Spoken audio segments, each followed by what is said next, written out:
I get asked this question often, and I do have one, maybe a couple other videos talking about it, but I'm going to go more in depth about it today and then physically show you how I water. But first and foremost, I have this Gardener Supply hose. It's a 50-foot coil hose, and I have it hooked up to a spigot under my sink, and I will show you what it looks like. I would probably recommend getting a plumber if you want a similar setup. My now ex-husband installed it, put it in, and it's perfect. If you have a significant amount of houseplants, I think it's worth it. I don't know how much it would cost, but maybe you can get a quote on it. Surely there's free quotes out there. I hook this hose up to it. This is not the original. This is what it looks like when it comes in. I have two of them. And it has an attachment on the tip. It gives like pressure wash, and I don't want it to be like spewing water. So I take that part off. Oh, it's right here. It looks like this. That is what came on this one, and I dropped it. I've replaced it a couple times now, but it's a simple fix. You can just buy a new one of these and then put it onto the hose. It's a 1/4-inch hose, so if that happens to you, that's what you use. It makes watering a breeze. I still don't love watering day. Today's watering day, so I'm about to do that. And without it, I don't think there's enough time to go back and forth with a watering can. So for that reason, it's necessary.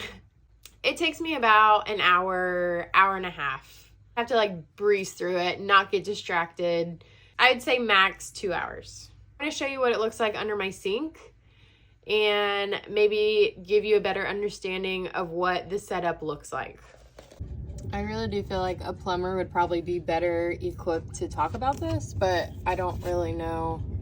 So it looks like this pipe right here, it was the one that was already there and then split off right here. And then it comes over here and then up here. This is the garbage disposal. So with this tank, it recommended no more than 25 pressure. So I got a pressure regulator. I went back to Amazon to fact check that, and on Amazon this tank actually has a pressure regulator built in, allegedly. Perhaps the pressure regulator is unnecessary. When this water comes on, it flows through here.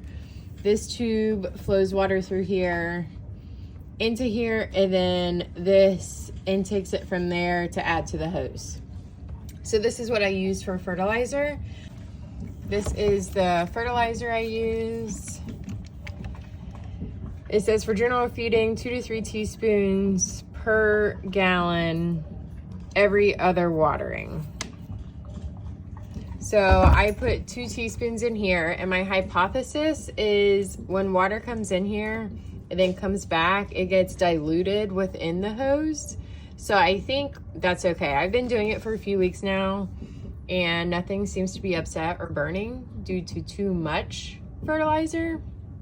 And then I need to do a little bit more research on how long I think it'll take for that fertilizer to get out of here. And then I'll probably do a couple waterings with no fertilizer, and then I'm gonna pivot to the Grow Big one with a high nitrogen fertilizer to do more green growth with the houseplants. And then to give more information of this tank, I got it from Amazon. This is the 3/4 gallon. I keep it on the fast. And then it does say to avoid tank rupture, do not leave system under constant pressure.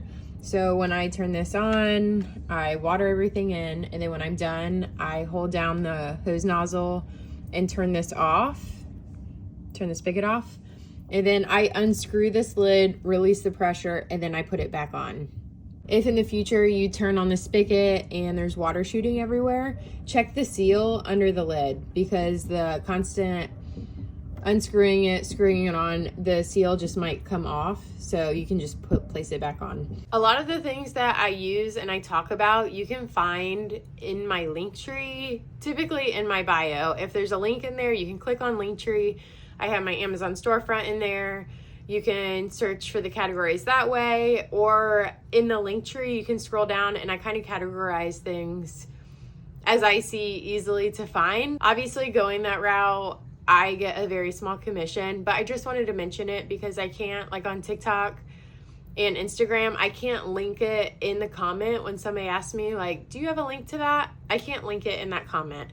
So if you ever have questions about that, I'll try to link as many answers as possible, but you could always go over there, and I really try to have that information already there for you. I just wanted to quickly go over that. So that easy flow thing, I will have in that. Cue the watering! I get lots of questions on watering. So every plant has their own saucer. I usually water from above, let that saucer fill with water, and then over the next few days, the soil will absorb the excess water. Since using this new fertilizer, I have noticed lots of new growth. I used to water a little more than every 2 weeks. Now it's more like every 10 days. While I think that is more often than I prefer, it just is what it is, and I would rather more growth than less growth. I often get asked, how do I keep everybody on the same schedule?